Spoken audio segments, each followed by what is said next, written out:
teman-teman, kita akan berenungan. Mari kita berdoa.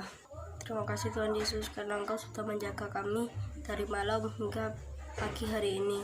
Hari ini kami ingin berenungan. Berkati kami dan teman-teman. Haleluya, amin. Dalam Mazmur 29, Mazmur Daud. Kepada Tuhan, hai penghuni surgawi, kepada Tuhan sajalah kemuliaan dan kekuatan. Berilah kepada Tuhan kemuliaan namanya. Sujudlah kepada Tuhan dengan berhiaskan kekudusan. Suara Tuhan di atas air, Allah yang mulia mengguntur, Tuhan di atas air yang besar.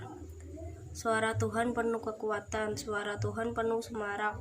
Suara Tuhan mematahkan pohon aras, bahkan Tuhan menumbangkan pohon aras Libanon. Ia membuat gunung Libanon melompat-lompat seperti anak lembu, dan gunung Sirion seperti anak banteng. Suara Tuhan menjemurkan nyala api. Suara Tuhan membuat padang gurun gemetar. Tuhan membuat padang gurun Kades gemetar. Suara Tuhan membuat beranak rusa betina yang mengandung, bahkan Tuhan digunduli, dan di dalam baitnya setiap orang berseru hormat. Tuhan bersemayam di atas air bah. Tuhan bersemayam sebagai raja untuk selama-lamanya. Tuhan kiranya memberikan kekuatan kepada umatnya. Tuhan kiranya memberkati umatnya dengan sejahtera. Tuhan yang perkasa. Siapakah yang diajak Tuhan untuk menyembah Tuhan?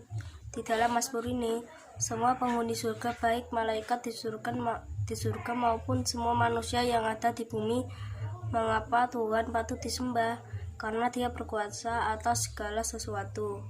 Keperkasaan Allah digambarkan melalui suaranya yang menjadikan segala sesuatu, mengatur dan mengolah ciptaannya dengan sempurna.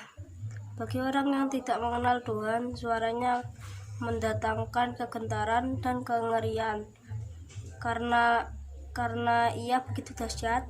Akan tetapi untuk anak-anak Tuhan seperti umat Israel di masa lalu dan di masa kita ini, suaranya begitu dahsyat menimbulkan kekaguman dan rasa hormat.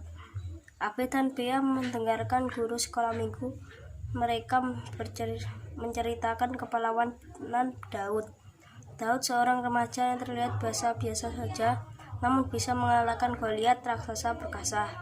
Ternyata yang mengalahkan Goliat bukan Daud, melainkan Tuhan sendiri untuk mengalahkan musuh Israel.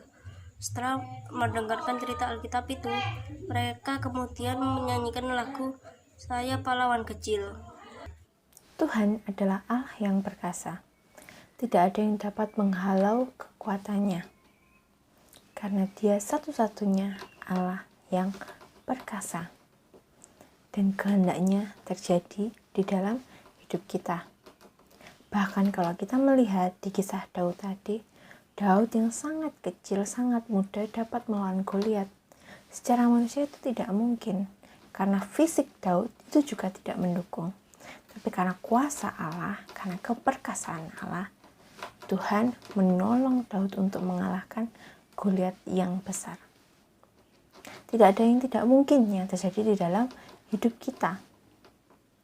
Kalau kita mau berserah kepada Tuhan, Tuhan yang akan memimpin kita dengan kuat kuasanya. Ketika kalian mempersiapkan diri untuk ujian, percayalah, Tuhan yang akan menolong. Tugas kita adalah berserah dan berusaha. Biarlah Tuhan yang senantiasa membimbing kita. Tugas kalian adalah tuliskan satu bukti keperkasaan Allah yang pernah terjadi di dalam hidup kalian. Tuliskan satu bukti keperkasaan Allah yang pernah terjadi di dalam hidup kalian. Silahkan tuliskan di private komen kalian di Google Classroom. Tuhan Yesus memberkati. Teman-teman, mari kita tutup dengan doa Bapa kami. Bapa kami yang ada di surga, dikuduskanlah namamu, datanglah di kerajaanmu, jadilah kehendakmu di bumi dan di surga. Berikanlah kami rezeki pada hari ini, dan ampunilah kesalahan kami seperti kami pun mengampuni yang bersalah kepada kami. dan janganlah memasukkan kami ke dalam percobaan, tapi lepaskanlah kami daripada yang jahat. Karena Engkaulah yang mempunyai kerajaan dan kuasa dan kemuliaan sampai selama-lamanya. Amin.